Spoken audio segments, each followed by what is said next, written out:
There was a man named Job in Uz, blameless and upright, who feared God. The Lord praised him, but Satan challenged Job's faith, claiming he was only faithful because of his blessings.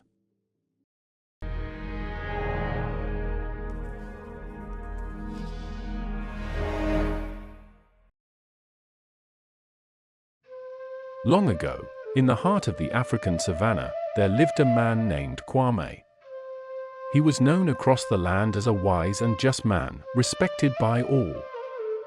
Kwame was a chief of his people, a wealthy farmer with vast herds of cattle, goats, and sheep grazing across the green plains. His storehouses overflowed with corn and yams, and his compounds were bustling with life, 10 children laughing and playing, wives and elders managing the homestead, and many loyal workers. But Kwame was not just rich, he was good.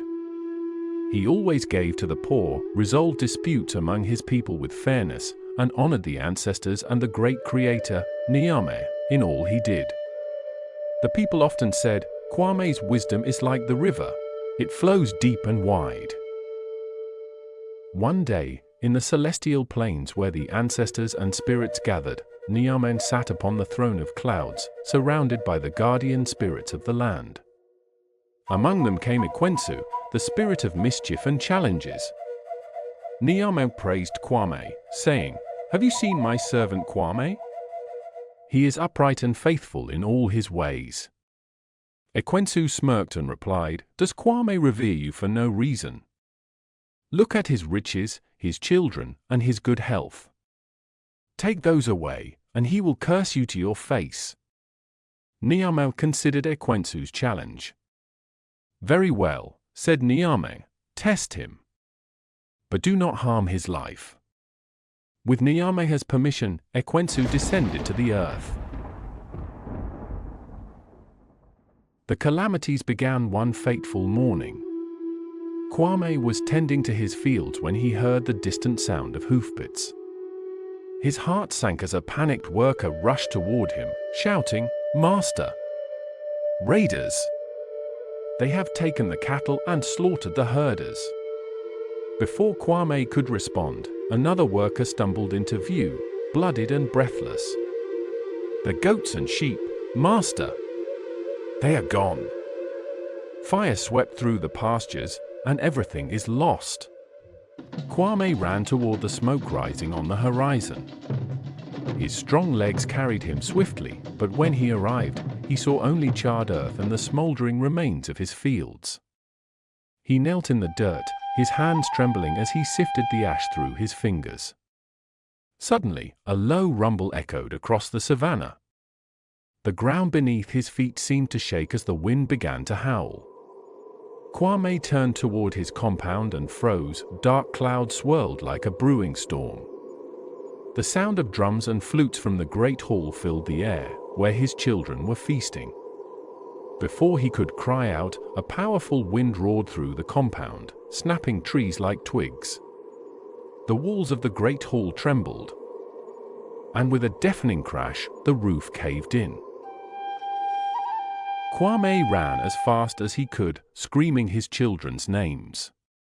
But when he reached the ruins, the sight before him stole his voice.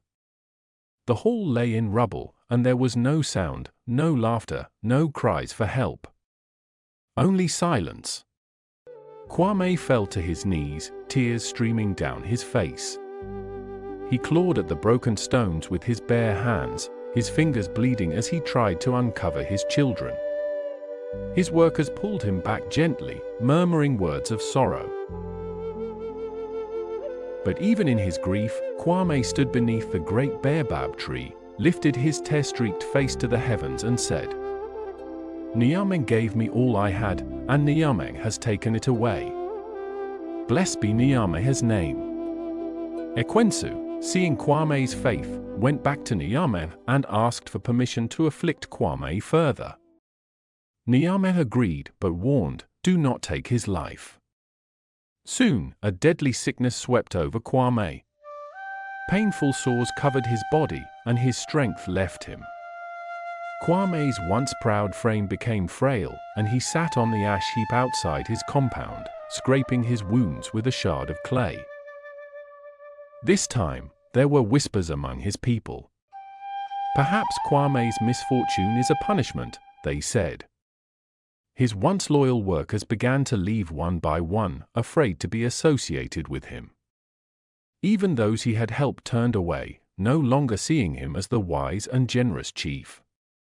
His wife, heartbroken, cried out, "Kwame! Why do you still hold on to your faith? Curse Nyame and let yourself die." But Kwame shook his head. Shall we accept the blessings of Nyame and not also accept hardship? The ancestors watch, and Nyame sees all. Word of Kwame's misfortune spread across the land. 3 elders, his longtime friends, came to visit him. They sat in silence with Kwame for 7 days and nights, mourning with him as he sat on the ash heap, frail and covered in sores. On the 8th day, the first elder, Adu, broke the silence. "Kwame, you have been my brother and friend for many seasons. But I cannot understand how one man can endure so much. Surely, this is not the work of chance. Have you, perhaps, failed to honor the balance of life? It is said that a man who takes too much or gives too little invites misfortune." Kwame's voice was low but firm. "Adu, I have shared my wealth freely. I have fed the hungry and clothed the poor. I have sought to live in peace with all. If there is a fault in me, let Nyame reveal it, but I know I have not neglected my duty to others." The second elder, Banahine, leaned forward. "Then perhaps it is Nyame himself who is displeased. Have you considered that the great Creator may be punishing you for some hidden sin? No man is without fault, Kwame. Search your heart, confess your wrongs, and perhaps this suffering will end."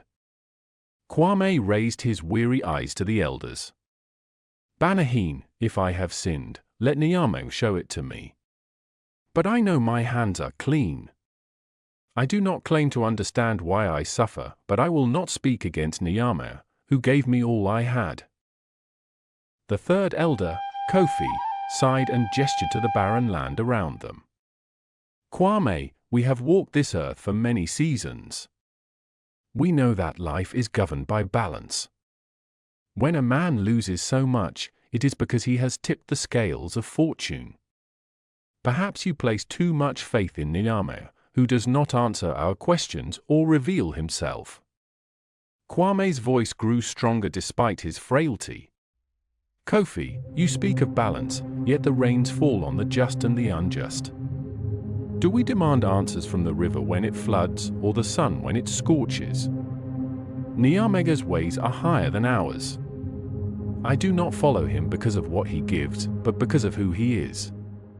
As Kwame and the elders debated, a great storm rose in the sky. From the thunderclouds came a voice like the roar of a lion. It was Nyame. The ground shook as Nyame spoke. "Who is this who questions my ways without understanding? Where were you when I laid the foundations of the earth? Who commands the sun to rise or tells the rain when to fall? Do you know the secrets of the rivers or the paths of the stars?" Kwame bowed low, trembling. "Nyame, I spoke of things too wonderful for me to know. I am but a child before your wisdom. Forgive me." Nyame was pleased with Kwame's humility. The storm passed, and with it, Kwame's sores healed. His strength returned, and his lands began to flourish once more. His herds grew larger than before. His fields yielded more crops, and he was blessed with 10 more children. The people of the land marveled, saying, "The great Creator has restored Kwame's honor." For the rest of his days, Kwame remained faithful, teaching his people to trust Nyame in all circumstances. And when Kwame passed into the realm of the ancestors, his name was sung in praise across the savannah. A tale of faith, patience, and the wisdom of the great Creator.